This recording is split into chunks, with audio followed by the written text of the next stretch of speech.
The most profitable word in the English language is not yes, it's no. If you are saying yes to every client who waves money in your face, you do not have a business. You have a job, and it's a job where you have 20 bosses who all hate you. Even I used to be terrified of saying no. I thought if I say no, I'll go broke.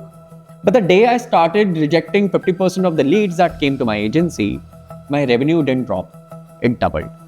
Today, I'm going to tell you about the art of the rejection, how to spot a vampire client from a mile away, and exactly what to say to them to maintain your dignity and your price tag.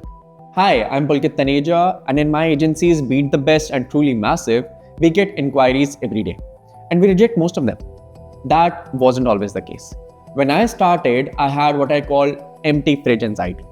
I took every logo job with a paycheck of only a few $100s. I took every brother, can you do me a favor deal? And I was miserable.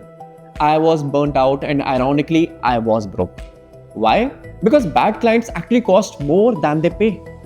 And in this video, I'm going to give you the filter I use, the red flags you need to identify, and the actual scripts word for word that I use to say no without burning bridges. Let's look at the math of a bad client. I call them vampires. A vampire client pays you, let's say, $1,000, but they call you at 10 p.m. They want 15 revisions. They delay payments for 3 months. They drain your energy. Here is what nobody tells you. Every hour you spend arguing with a $1,000 vampire is an hour you cannot spend finding a $1 million whale. You are just losing time. You are blocking the door for the good clients. Your business is like a luxury nightclub. If you let the cheap crowd in, the VIPs will walk away. They won't come in. You have to keep the velvet rope up. When you say no to the bottom 20%, you automatically position yourself for the top 20%. See, scarcity creates value and availability creates commodity.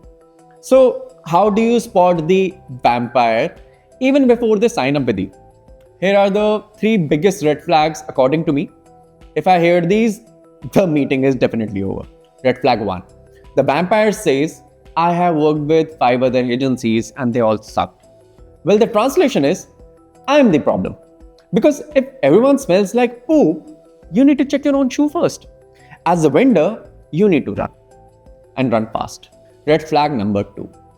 The vampire says, this should be a quick and easy job for you. The translation is, I don't value your skill, so I don't want to pay for this. Never, I mean never, tell a client how long your work takes. This is like telling a surgeon, just cut fast. It's easy for you. Don't. Run away. And red flag number 3. The Dracula says, if you give me a discount now, I'll bring you a huge work later. The translation is, I am lying and I think my negotiation tactics will work. Well, demon sir, you know future work is a fantasy. Pay me now for the work I am delivering right now. Story time. I once had a manufacturing client in Panipat having a huge factory. He told me, Pulkit, do this brochure for free and I'll give you the website contract for sure. I said no. 6 months later, he came back and paid full price for the website. Why? Because by saying no, I proved I didn't need him. And I believe that needing money is the worst way to make money. So let's talk about how do you actually say no to people. You don't want to be rude. You use the consultative no. You reject them by framing it as their benefit. Example 1. Hey client, based on what you are looking for, I don't think I'm the best fit. My process is designed for XYZ outcome, which typically starts at XYZ price. I wouldn't want to take your money and not be able to deliver the full level of service because of budget constraints. See, you aren't saying you are poor. You are saying, I care about the quality I deliver. Example 2. Hi client, I'm going to pass on this one. To be honest, I don't think we are the right fit for the job at this budget. However, I know someone who specializes in exactly this and can meet your budget as well. Should I introduce you to them? This is a power move. You rejected the money, but you helped them as well. You leave the interaction with a superior status.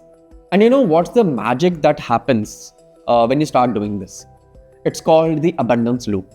When you say no to a bad client, you feel proud, you feel in control, your confidence goes up.